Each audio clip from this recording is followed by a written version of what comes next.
Alors, je reviens maintenant à la question des livres d'heures. J'ai publié il y a quelques années, dans la revue française d'histoire du livre, un travail assez significatif sur les livres d'heures.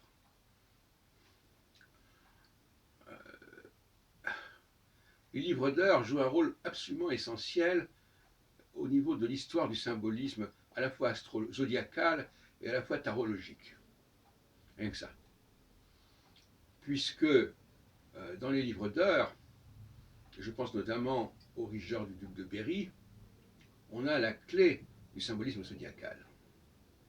Alors, être historien du zodiaque, c'est pas simplement nous dire que le zodiaque tel que nous le connaissons était déjà connu à telle et telle époque. C'est pas ça le véritable travail des historiens en amont. C'est de nous dire d'où vient ce symbolisme. C'est pas simplement de nous dire comment il a été reçu.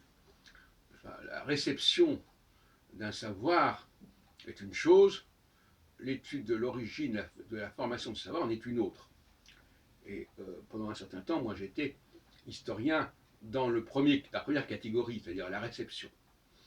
Mais un historien sérieux doit également passer au stade de l'origine d'un savoir. Et à ma connaissance, il y a très peu de gens qui ont travaillé sur les sources même du zodiaque. Sauf franchement sur les mots en disant les sources, c'est pas. On le retrouve le zodiaque plus en amont, mais ça ne nous dit pas les sources.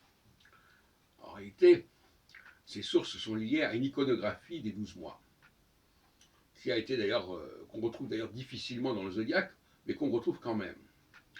Tout comme on retrouve aussi ce qu'on trouve dans le livre d'Ézéchiel, c'est-à-dire les 4 êtres vivants, le lion, le taureau, l'homme et l'aigle. Alors, en ce qui concerne le tarot, c'est pareil. Il y a dans les livres d'heures, et notamment dans le calendrier des compos des bergers, qui date de la fin du XVe siècle,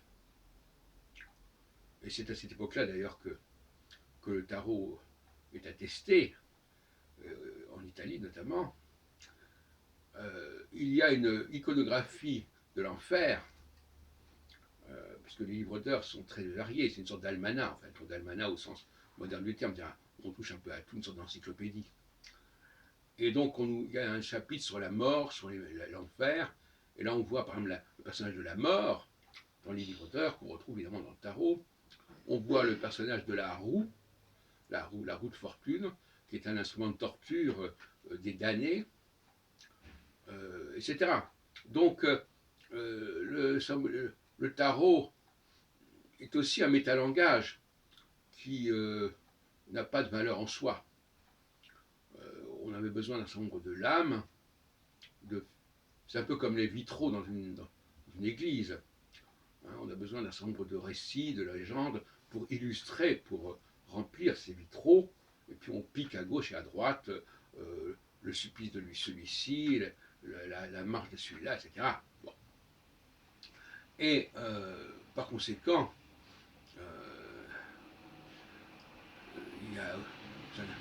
ce qui est important, ce n'est pas de s'intéresser à des symboles séparément, c'est de montrer qu'il y a un ensemble d'où ces symboles sont sortis, et qui n'est pas nécessairement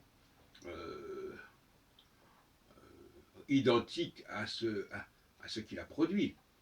Quand je dis sont sortis, ce sont extraits.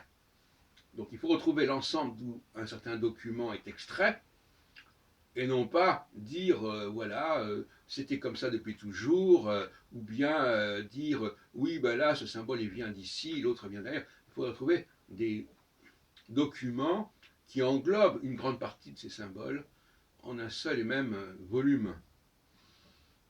Voilà, donc beaucoup d'astrologues ignorent les rapports entre les Richard du duc de Berry et la description des signes des mois.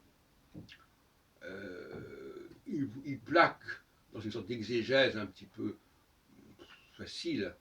Et quand on leur parle de nous parler du zodiaque, ils nous font tout un discours sur les saisons, mais ils ne relient pas la question des saisons à les questions d'iconographie des mois de l'année. Donc ils font leur travail à moitié en fait.